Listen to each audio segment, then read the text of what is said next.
Realiza su informe al tribunal el representante de la parte actora, doctor Ariel Gallinger.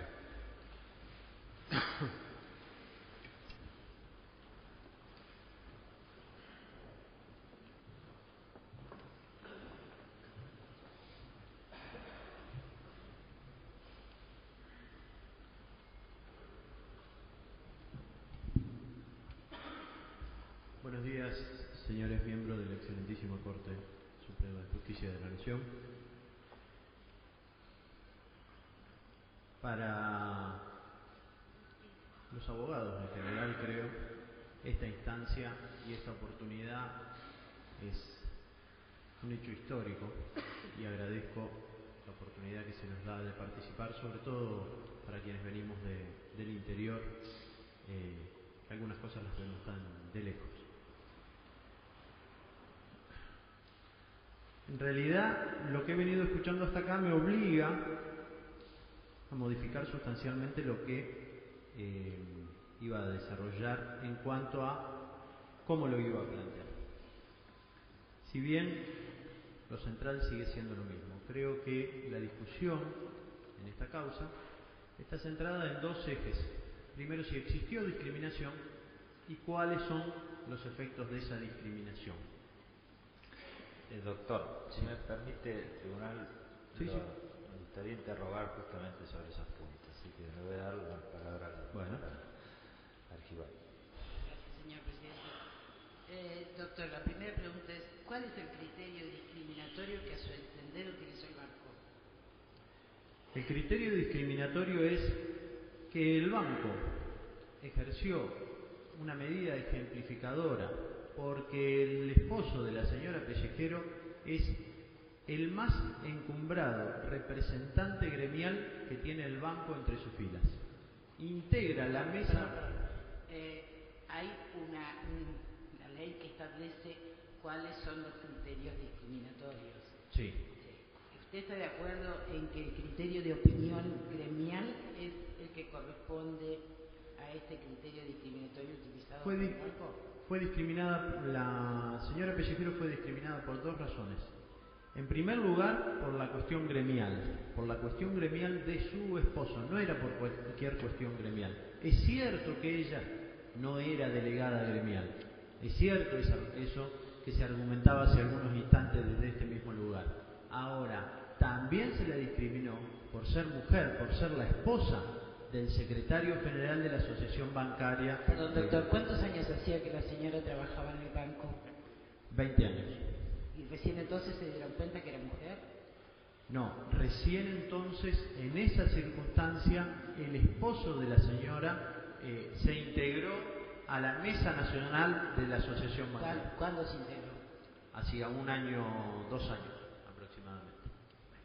No puede decir que recién entonces se dieron cuenta que era mujer. No creo que esa sea la causa que ustedes mencionaron, nunca la mencionaron hasta ahora. En realidad... Era discriminada por ser mujer. Nos acabamos de enterar que en el banco hay muchas mujeres. Discúlpeme, en realidad la principal causa y la que nosotros hemos invocado en el expediente es la causa gremial. Okay. Pero yo creo que la situación de pegarle a quien es la esposa de quien ejerce la función gremial también tiene una cierta influencia. Yo le iba a preguntar qué razones objetivas tiene para afirmar esto. Las razones objetivas son justamente las propias conductas que asumió el banco. La misma persona que remite el telegrama de despido en la cual se detallan las causales por las cuales se pretendía despedir a la señora Pellejero, esa misma persona en reunión con los representantes gremiales reconoce que en esa instancia ellos pensaban ir por la cabeza del esposo, y estas son las palabras que utilizan, por la cabeza del esposo de la señora Pellejero. Textuales palabras del señor Fernando Rubín, quien era gerente de recursos humanos del banco. Queda patentizado en esa declaración que fue afirmada por 2 testigos en la causa, justamente que había una actitud persecutoria por ser la esposa del secretario general del gremio.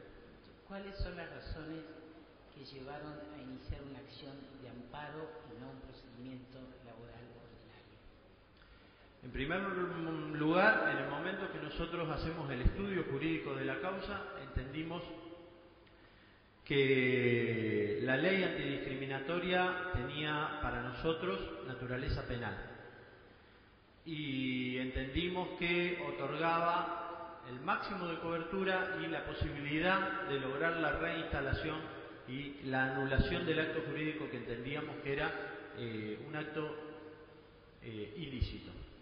Esa fue la razón por la cual se eligió el fuero penal. Amén de que el artículo 43 de la Constitución de la provincia nos facultaba elegir el juez inmediato sin distinción ni de fueros ni si fuera un juez unipersonal o colegiado.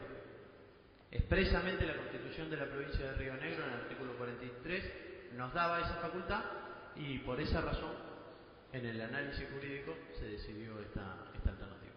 ¿Usted acepta que un despido puede ser arbitrario sin por ello ser discriminatorio? Sí, totalmente. ¿Me puede explicar cómo traza la diferencia entre los dos? Un despido sin causa, sin expresión de causa, es un despido arbitrario, que merece la reparación que trae la ley de contrato de trabajo con el régimen indemnizatorio. En cambio, el despido discriminatorio siempre va a ser arbitrario, pero además tiene un plus, que es la doble ilicitud, que además de ser arbitrario, se sustenta en alguna de estos hechos que prevé la ley, justamente, en cuestiones políticas, gremiales, de sexo. Esta es la principal distinción que se puede hacer. Yo quisiera que usted me diera un argumento sobre lo que usted sostiene, que la legislación argentina ordena la reposición como remedio ante un despido discriminatorio y no la indemnización. Concretamente, el artículo 1 de la ley 23.592 establece expresamente que debe dejarse sin efecto el acto discriminatorio. Nosotros no entendemos que la reparación económica sea dejar sin efecto el acto discriminatorio. Es, de alguna manera, pretender compensar ese acto que está viciado de ilicitud.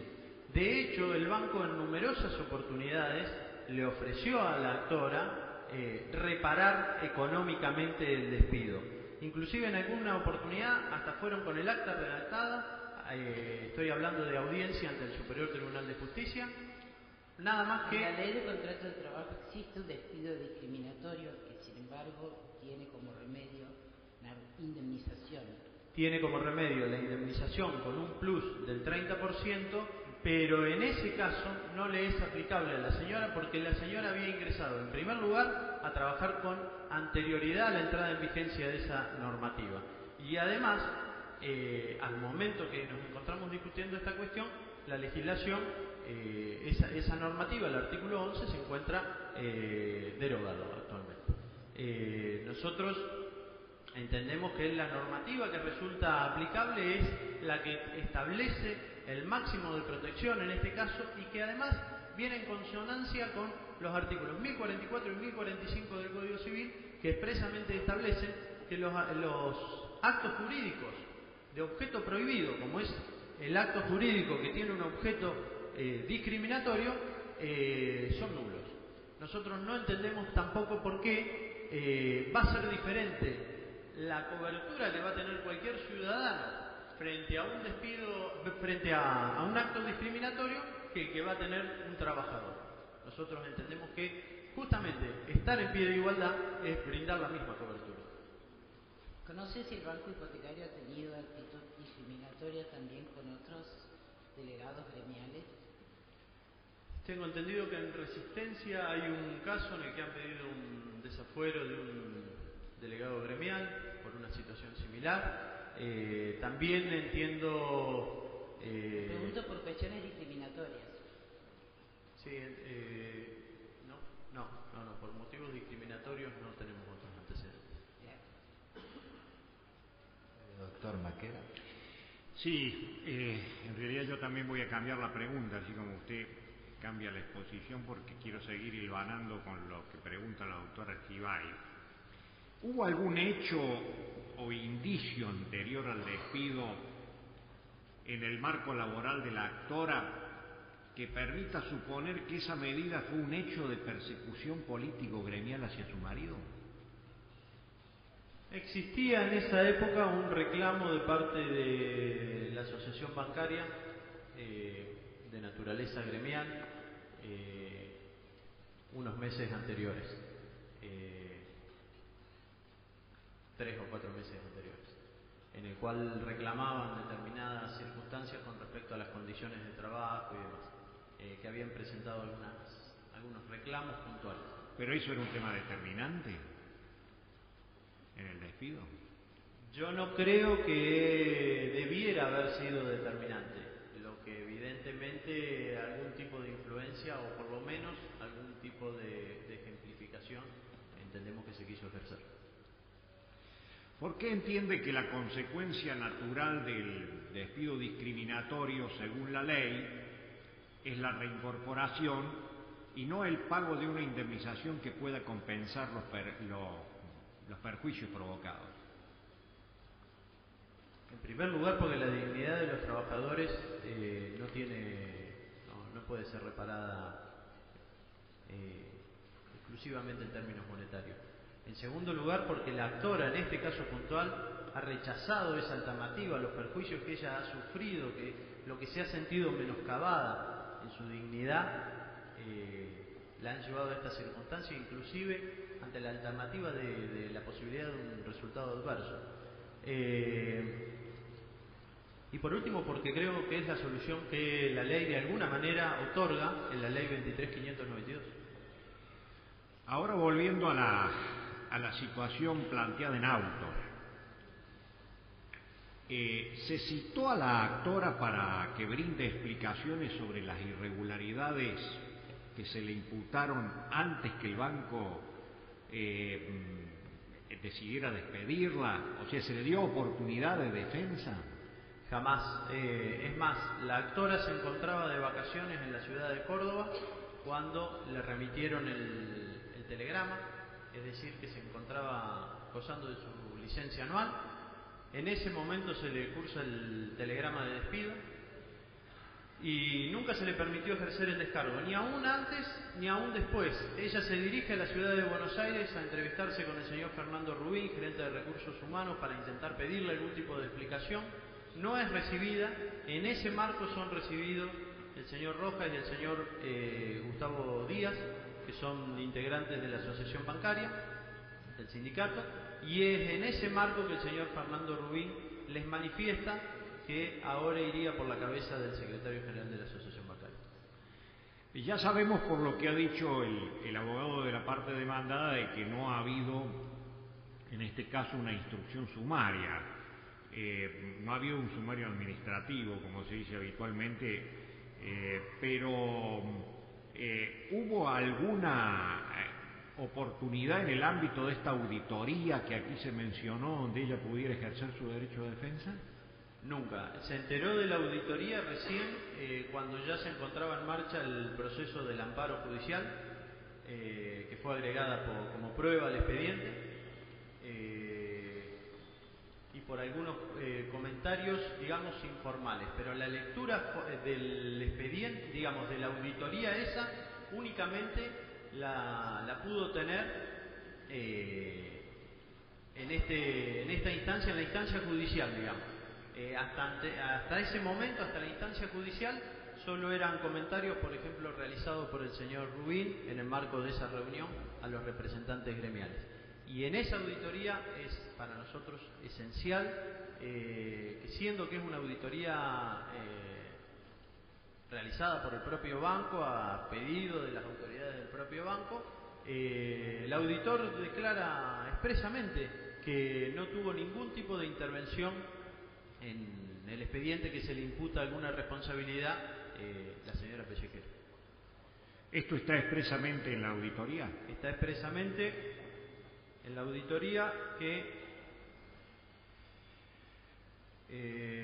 que se encuentra foja 5866, auditoría número 4003, en el informe de auditoría número 504, que se encuentra foja 6769, y en el mismo memorando que le remite a foja 70, le remiten al señor Rubín de la Gerencia de Recursos Humanos.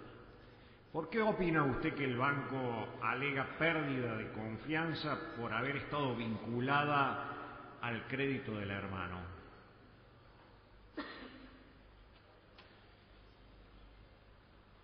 En realidad el banco alega pérdida de confianza porque sostiene que la señora Pellejero tuvo intervención en este crédito.